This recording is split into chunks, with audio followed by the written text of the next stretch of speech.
Meus queridos amigos, como é que vocês estão? Tudo na paz? Espero que sim. E a Itaúsa pretende retomar os níveis históricos de pagamentos de dividendos da holding nos próximos anos.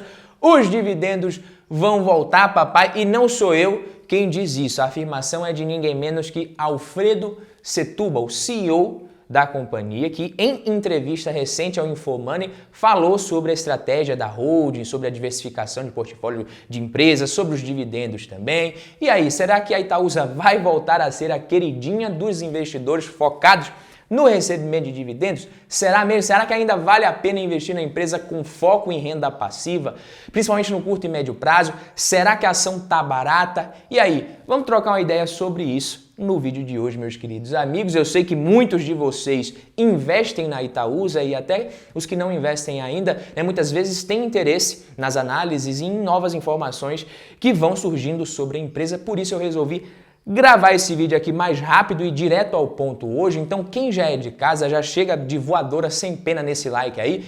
Deixa o like sem medo que é de graça e ajuda o canal que te ajuda. E se é a sua primeira vez por aqui, pelo canal, vendo essa minha cara meio feia, seja muito bem-vindo, muito bem-vinda. A cara pode não ser das melhores, mas o conteúdo é bacana. Fica comigo aqui até o final do vídeo. E aí, se você concordar comigo sobre a qualidade do conteúdo, já considere-se convidado a se inscrever aqui no Valor em Ação e ativar o sino das notificações, também conhecido como badalo da riqueza do investidor brasileiro. Veja você. E sim, meus queridos amigos, ao que tudo indica, a fase dos dividendos de 2 centavos que viraram meme da Itaúsa já tem prazo para acabar. Abrindo aspas aqui para o CEO da companhia, Alfredo Setúbal, a gente tem como uma prática, não é uma política escrita, não é uma coisa escrita em pedra, que a gente distribui sempre no mínimo 100% dos dividendos que a gente recebe do Itaú Unibanco. Em 2017 e 2018, o banco pagou dividendos muito altos, estava muito capitalizado, a economia vinha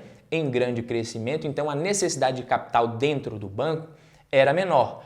Houve uma distribuição altíssima e isso foi repassado aos acionistas da Itaúsa. E só para a gente contextualizar aqui, galera, eu já vinha falando isso nos últimos vídeos que eu fiz sobre esse assunto, sobre a Itaúsa. Então, pessoal, não dá para você questionar somente a Itaúsa. Boa parte do que ela paga advém do resultado que ela recebe, dos dividendos que ela recebe do próprio Itaú. A Itaúsa é uma holding pura, eu sempre falo aqui, ela não está dentro do dia a dia, das operações, para bater o martelo ali e determinar o quanto que as controladas, que as empresas vão repassar para ela na forma de dividendos. E continuando aqui com a fala do Setúbal, meus queridos, nesse momento temos menos dividendos recebidos e menos dividendos pagos aos nossos acionistas, mas isso é por uma boa razão. As nossas empresas estão crescendo. O banco tem gerado capital, mas tem crescido muito a sua carteira de crédito, que é o maior demandador de capital, então ele vem pagando menos dividendos. E as outras empresas também, elas estão em processo de desalavancagem. A Itaúsa está num vale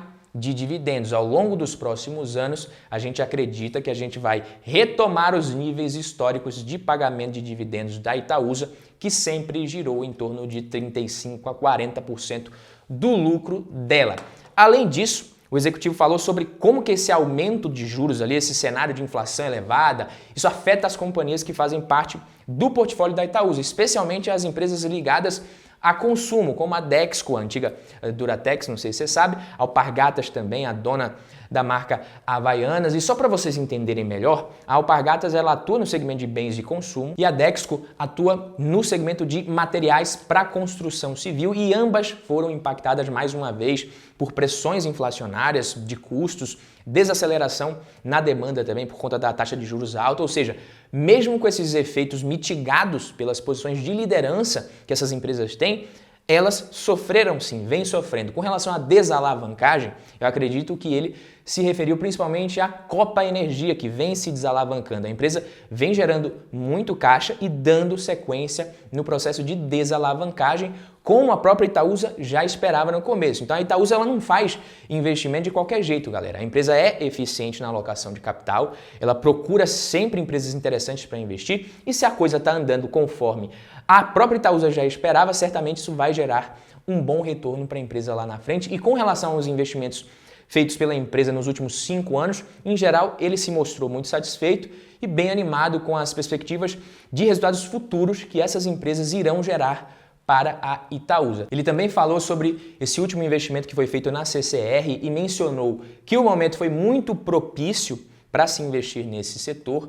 Para o CEO, o maior risco brasileiro para 2023 é o fiscal e realmente o risco e o temor com relação ao nosso fiscal é a bola da vez com relação aos mercados, às notícias. O novo governo que vai assumir em 2023 está doido para gastar e se o Congresso deixar, a coisa não vai ficar fácil para o Banco Central, tá? Existe a chance de a inflação seguir pressionando e a taxa de juros até subir um pouquinho mais, permanecer alta por muito mais tempo que o que era esperado há pouco tempo atrás, justamente por conta disso. Também, segundo o CEO da Itaúsa, o Brasil é um país frágil do ponto de vista econômico e social, na medida em que a gente tem muitos gastos acima das receitas, que é exatamente este o problema fiscal. Isso no tempo se reflete em inflação, é inevitável, por consequência também no aumento da dívida pública. Então, dependendo do grau de aumento de nível de gastos que o novo governo propor ou fizer, manter aquilo que foi aprovado pelo Congresso, a gente vê a inflação como um grande problema que pode levar, eventualmente, o Banco Central a aumentar um pouco mais as taxas de juros. E é exatamente isso que eu venho falando. O governo gastando mais, mesmo em déficit, ele precisa se endividar muitas vezes para isso. Além de esse fator naturalmente bater na inflação, isso faz o dólar subir e boa parte do que a gente consome aqui é dolarizado também. As coisas ficam mais caras. Não tem jeito, a conta precisa fechar. Além disso, para financiar esse déficit, o governo se endivida mais às vezes e quem empresta dinheiro para quem já está no cheque especial, digamos assim, vai exigir receber um juros maior pelo risco. E eu nem vou mencionar aqui as consequências trágicas de tentar se financiar déficit público com impressão de mais moeda. Isso sim faz a inflação explodir, como já aconteceu quando o governo teve esse tipo de prática. Mas por incrível que pareça, muita gente no Brasil ainda não consegue entender por que imprimir mais dinheiro não funciona. E continuando com a fala do Setúbal, é um cenário desafiador. Eu acho que o problema fiscal é grave, não podemos brincar com isso, temos que tomar todos os cuidados e tomar cuidado para que a dívida pública não estoure demais o seu crescimento. A dívida pública brasileira está em torno de 78%, 80% do PIB. Se a gente olha por este indicador, ela não é tão alta quando a gente compara com países desenvolvidos, mas ela é muito alta quando a gente compara com países em desenvolvimento. Então, o Brasil tem muitas fragilidades que podem ser escancaradas de uma maneira muito forte, com custos sociais pela eventual alta da inflação se as coisas não ficarem controladas. O que ele quis dizer aqui, pessoal, foi basicamente o seguinte: quando se trata de gastos e expansão exagerada da oferta monetária, isso pode prejudicar qualquer país, mas a economia de países ricos até aguenta mais o tranco do que a de países emergentes como o nosso. Ele também falou sobre as expectativas da Itaúsa com a aquisição da CCR e o risco que ele enxerga em ter negócios nos setores de rodovia, saneamento, os quais dependem muito de políticas públicas de concessões aqui, o setor de utilities, e comentou sobre o processo de desinvestimento na XP e da importância que a empresa dá também ao tema ESG na escolha de suas controladas. E voltando a falar mais especificamente dos dividendos, hoje a ação da Itaúsa está custando por volta de R$ 8,93 mais ou menos nesse momento, está custando mais do que uma cerveja de 600 ml. E sabe o que isso significa, o que isso quer dizer?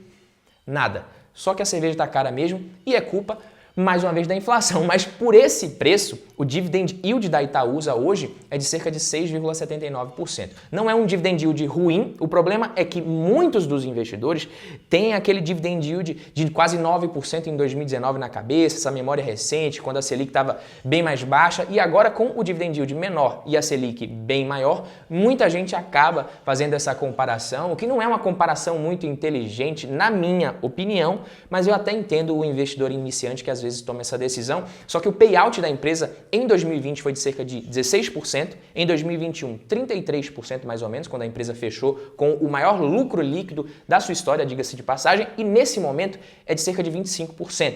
Tá? De acordo com o relatório divulgado pela empresa, os investidores que permaneceram como acionistas nos 12 meses antecedentes ali ao dia 30 de setembro, de 2022, receberam um total de 4,8 bilhões em proventos, mais ou menos 54 centavos por ação, que, divididos pela cotação da ação preferencial no mesmo dia, resulta em um yield de 5,5%. E a gente não pode esquecer das bonificações que a empresa também costuma fazer sempre. O Conselho de Administração da Itaúsa aprovou no início do mês o aumento de capital social da companhia, não sei se você sabe, se você estava acompanhando isso daí, e para isso ela usou parte da sua reserva de lucros e atribuiu essas novas ações emitidas, como de costume, gratuitamente aos acionistas a título de bonificação na proporção de uma nova ação para cada 10 ações, com base na posição acionária do final do dia 10 de novembro. Por isso que nesse dia as ações da Itaúsa caíram muito. Alguns de vocês não entenderam muito bem, vieram me perguntar aqui no Instagram por que está caindo e tal. Foi por causa disso. A bonificação até já foi efetuada e as novas ações já começaram a fazer parte da posição dos acionistas no dia 16, no último dia 16, se eu não me engano. Mas esse payout que o Setúbal diz que deve voltar até os 40%, como que ele é calculado, meus queridos? Esse payout é o resultado da divisão dos dividendos e JCP líquidos pagos e a pagar pelas controladas pelo lucro líquido deduzido da reserva legal de 5%. Se ele fosse de 40% ao invés desses 25% atuais, fazendo uma conta de padeiro aqui, o yield atual da empresa, de 6,79%, passaria tranquilamente dos 8% no mínimo. Isso considerando também que nos próximos anos o lucro líquido das controladas vai gerar uma contribuição maior nesses dividendos consequentemente. Já com relação à gestão do portfólio da Itaúsa, o CEO da empresa mencionou que a concentração maior no Itaú, que vem diminuindo desde 2016 e 2017, se deve muito ao fato de que o setor financeiro se beneficiou muito no Brasil e o setor industrial acabou sofrendo muito até aquele período. Aí de 2016 para cá, o Itaú realmente ele chegou à sua maturidade, até por conta de restrições do próprio CAD, né? Vai ter que crescer mais de forma orgânica mesmo, não dá para o Itaú se fundir com um Bradesco da vida, isso não vai acontecer. Então a realidade da Itaúsa mudou um pouco para focar nesses investimentos em outros setores e deve seguir assim, já que o braço financeiro deles vai continuar sendo o Itaú. Eles já deixaram claro, desde o início, inclusive, que não manteriam essa participação na XP que eles têm herdada do Itaú. E as outras empresas, segundo eles, são empresas que têm alto potencial de crescimento, né, com muita relevância nos seus setores de atuação, empresas líderes, ou seja, a concentração no Itaú naturalmente vai seguir diminuindo, já que essas empresas vão crescer mais que o banco proporcionalmente nos próximos anos. E também, segundo ele, ao longo dos próximos anos, os dividendos da empresa vão crescer novamente, principalmente como fruto da geração de caixa das empresas do setor não financeiro, o que é positivo na minha opinião. Ele não foi muito específico, só mencionou o que vai ser nos próximos anos, mas para quem não precisa tanto dos dividendos agora e investe na empresa, isso acaba sendo até uma boa notícia. Dá para você comprar um número maior de ações por mais tempo e obter um yield on cost bem mais interessante lá na frente. Ou seria ali o yield on cost, é o dividendo recebido com base no preço que foi pago nas ações e não com base no preço atual delas, já que, segundo ele, esse vale dos dividendos da Itaúsa acontece hoje justamente por uma boa causa, devido ao crescimento que as empresas da carteira da empresa estão entregando e vão entregar. Além disso, a empresa vem entregando uma rentabilidade muito boa, um retorno sobre o patrimônio, um retorno sobre o capital do acionista muito bom. O ROI, né, o Return on Equity, mais de 20,6% aproximadamente. Isso é um ROI muito bom e é nessa métrica, muitas vezes, que o acionista tem que ficar ligado e não somente no dividend yield, beleza? E aí, meus amigos, o que vocês acham? Qual que é a opinião de vocês com relação à Itaúsa? Vale a pena, não vale a pena investir na empresa? Comente aqui embaixo, deixe a sua opinião. Na minha opinião, vale a pena, faz sentido. Inclusive, comprei um lotezinho maroto de ações da empresa ontem, antes de saber dessa notícia também. E eu nem preciso dizer que isso aqui não se trata de recomendação de investimento, pelo amor de Deus. Vocês sabem muito bem disso. O vídeo de hoje foi esse. Espero que vocês tenham gostado. Quem gostou, deixa o like, se inscreve, que a gente se vê no próximo vídeo. Tamo junto. Valeu, papai!